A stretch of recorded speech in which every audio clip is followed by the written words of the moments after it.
Listener discretion is advised. I think I mentioned the dark triad in the last episode that we recorded, or maybe one of the last episodes we recorded. And now I have another, albeit problematic, triad for you, which I'm confident that we've mentioned before regarding children, like maybe in the Killer Kids episode. This obviously presumably refers to students and classmates, so I'm just going to say it works because I didn't have a whole lot to go on in terms of this topic. So I'm going to tell you today about the Macdonald Triad. The McTriad? Yeah, the McTriad, exactly. Yeah, what? It's a 3-piece McTriad. Now on the dollar menu at McDonald's. Yep. Just a 3-piece, not a 6-piece? Very Well, stingy. it's a triad. It's only 3 pieces. Keep up. It's less than $1. It comes with a small fry. Oh, my And a word. toy. And a toy.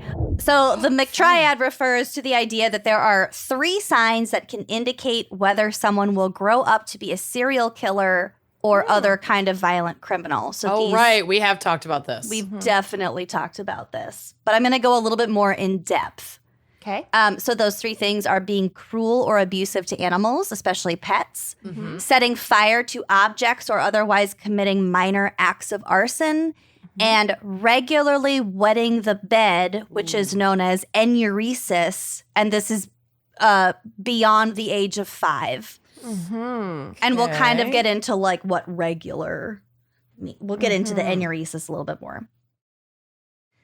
Further studies have suggested that these behaviors are actually more linked to childhood experiences of parental neglect, brutality, or abuse. See, I was just going to say that the bedwetting is, to me, feels more like a sign of trauma, or like the kid is like anxious and going through something. Totally. Right. So I'm going the other 2, which feel more proactive. Exactly. The other 2 are behavioral rather than like something psychological. And I will get into this because I know we've touched on it, but there is a reason it's problematic when it comes to like modern psychology and like criminal profiling. So that's kind of what we're going to talk about today.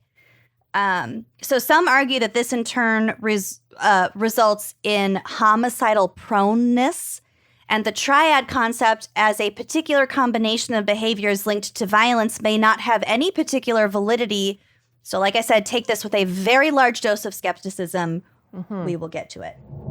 According to a 2004 report, arson or fire setting is theorized to be a less severe or first shot at releasing aggression.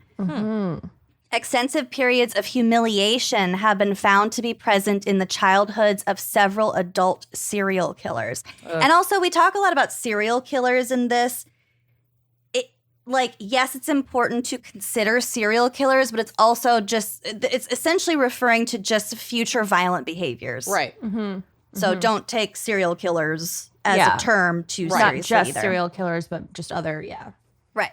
These repetitive episodes of humiliation can lead to feelings of frustration and anger, which need to somehow be released in order to return to a normal state of self-worth. However, the triad combination has been questioned in this regard also, and a review has suggested that this behavior is just one that can occur in the context of childhood antisocial behavior and isn't necessarily predictive of later violence. I feel like I couch this whole concept like a lot in these notes. Right. So just little brief reminders. Just couch it. It's all couch. I'm couching it. I'm a couch potato. Yeah. I'm a Couching it, Davenport. folks. It is a Davenport. Oh my God. Davenport is close to where that winery is that we paired this episode with. Okay. Just saying. FBI Special Agent Alan Brantley believed that some offenders kill animals as a rehearsal for killing human victims. Cruelty to animals is mainly used to vent frustration and anger the same way that fire setting is. Extensive amounts of humiliation were also found in the childhoods of children who engaged in acts of cruelty to animals. During childhood, serial killers could not retaliate to those who caused them humiliation, so they chose animals because they were viewed as weak and vulnerable, and like I said, specifically pets. So your own pet would be obedient Right. and would listen to you as you, let's say, just drew a sharp knife right across their throat right here. Oh my God. Why are you holding? She's listeners. Just let them bleed out. Lucy, she is holding her cat Ray, who is like the love of her life, as she's saying this. It's very odd. I'm and detached. That much is clear. Ray is the biggest floof of all. That cat time. is fucking enormous. That would not be like putting away a pet. That would be like putting away a full-grown man. I wouldn't be able to dispose of the body. No, and it'd be so much blood. It's not worth it. No, as a big boy. Yeah. He's Too big a man. Boy. He's a big man. He's a big man. My biggest man and my best boy. Okay. Okay. Future victim selection is already in the process at a young age. So we'll get to it. presumably a serial killer will also seek out someone who's weak and obedient and can't retaliate. God. Okay. Yeah, isn't that fucking sick? Ugh. Studies have found that those who engaged in childhood acts of cruelty to animals used the same method of killing on their human victims as they did on their animal victims. That is fascinating. Yeah. So it really is a A rehearsal. practice, yeah. Whoa. Well, They're they know what building works. their MO, basically. Yeah. And they're already interested in certain techniques, possibly way before. That's creepy. Yeah, they fucking figure out what works. Ugh. Okay, so back to the enuresis, the bedwetting. This must continue twice a week for at least 3 consecutive months to be considered like problematic, regular bedwetting. Where it is amounts to this condition. Yeah. Like, I think the last time I wet the bed, I was like 8 years old, and I can tell you exactly why. We had just moved into our new house, and there was an owl killing a baby rabbit right outside my window. Oh, no. And we had terrible moved sounds. from the city to the suburbs, like to this new house, and this was like a noise that I was unfamiliar with. And also just extremely jarring. And I had to go to the bathroom so bad, but I did not want to get out of bed. So I kind of fell asleep and kind of wet my bed. Got to. Got to do what you got to do. Anyway, maybe TMI, but But it hey, wasn't twice a week for 3 that's not consecutive enuresis. months. No, it's That's I don't give a fuck Situational right now. fear piss. not. Owl-based fear piss, yes. So some authors can continue to speculate that enuresis may be related to fire setting and animal cruelty in some way. One argument is that because persistent bedwetting beyond the age of 5 can be humiliating for a child, especially if they are belittled by a parent figure or other adult as a result, this could cause the child to use fire setting or cruelty to animals as an outlet for their frustrations. One researcher notes that enuresis is a, quote, unconscious, involuntary, and nonviolent act, and therefore linking it to violent crime is more problematic than doing so with animal cruelty or fire setting. So to Kenyon's point earlier, this is not a behavioral thing. This is not a violent thing. It's not something that people are in control of. Exactly. Yep. Right. So it's so interesting because you'd think, like, especially if someone is growing up in like an abusive or neglectful home, that bedwetting is going to cause like more frustration, more like aggression and tension, Potential in the home. abuse. Yeah. It does, yeah. Yeah, and like it just make that cycle worse. So it's Well, such an interesting thing that it happens. We'll get to that also. Okay. In 1963, so this is where the Triad comes from. In 1963, forensic psychiatrist J.M. Macdonald observed in a paper called The Threat to Kill that these behaviors often showed up in his most aggressive and sadistic patients. Macdonald had compared 48 psychotic patients against 52 non-psychotic patients who had all threatened to kill someone. And just to note, the study was about those who had threatened a violent act, had not committed one. Okay. So that's the first issue with this study. Actually, the fourth issue with this study. Just over half of these patients were male, and they ranged in age from 11 to 83. Whoa. Macdonald relied mostly on clinical observation to make his assessment, and he did not believe the study had predictive value. Another red flag. In any event, his research group was small and unrepresentative. Okay. Further issues with empirical research. Right.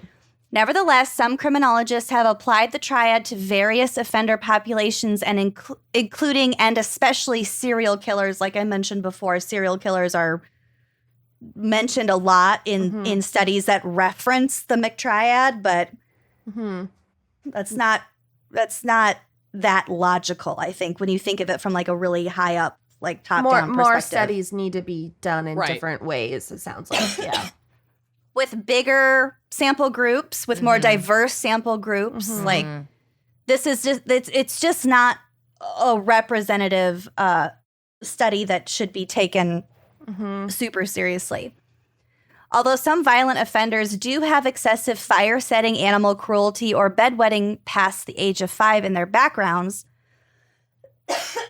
I'm sorry, I have cat hair in my throat. Well, it's because you threatened to murder your cat. I just demonstrated. Seems like you have consequences in your throat. It doesn't taste like it. Okay. Other behaviors such as callous disregard occur more regularly. Cool. Great. So all of this is to say that these characteristics can be indicative of a stressed child with maybe poor coping skills or perhaps a developmental disorder. But to be clear, one more time, the McTriad should not be taken seriously in a clinical or diagnostic sense. So in other words, and this is from the National Library of Medicine, quote, the empirical research on the McTriad does not fully substantiate its premise. Rather, it would appear that the triad or its individual constituents is better used as an indicator of dysfunctional home environments or poor coping skills in children. And it's those environments that can create that can create violence. Exactly. Don't necessarily do, but definitely can. So that said, if a child is lighting fires or hurting animals just because they might not grow up to be a serial killer, something bad's probably happening in their house. Definitely get Help some them. help. Yeah. So red flags. Let's take these as red flags. Let's not take them as like some sort of evidence to assume that they're going to become a serial killer. Absolutely. That makes perfect sense.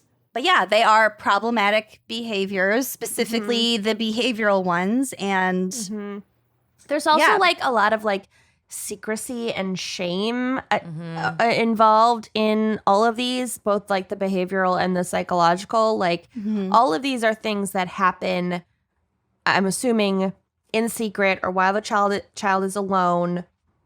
You know, it's like shaded and like hidden. And that fosters kind of fosters those psychological, after effects. Right.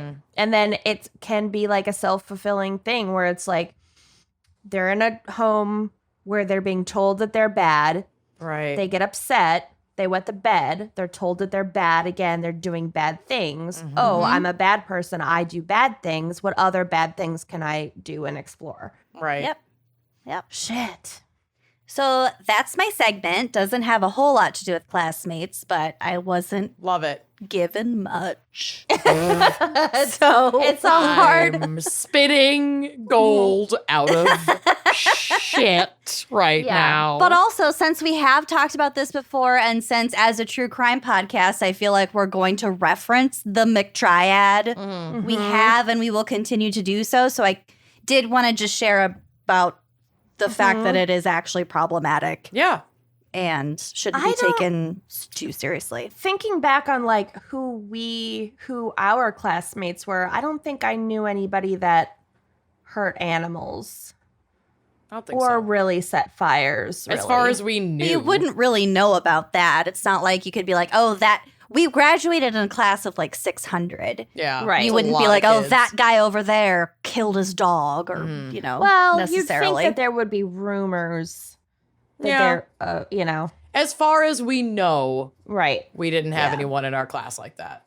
Right. Oh, actually, no, we did know somebody that set fire to the library of the high school. Well, yeah, we know a little baby Oh arsonist. my God, I forgot about that. Oh, I also have an anecdote. I totally forgot about this. So somebody close to me, I'm not going to say who, but I'll tell you guys afterwards. Obviously. When this person was in middle school, one of their classmates got kicked out of school because that person's locker mate discovered a hit list Ooh, that's scary. with a list of names of their classmates, and it was titled at the top hit list. Yikes. Don't Did like they mean that. hit clips? It was definitely like The I'm toy? planning on bringing a weapon to school and knocking out these specific people. Well, I sure hope you liked that clip. If you did like that clip, make sure you are subscribing to our YouTube channel, leaving us a nice review, and joining us on Patreon for even more video content, audio content, salacious content all around. Come join us. Treat yourself.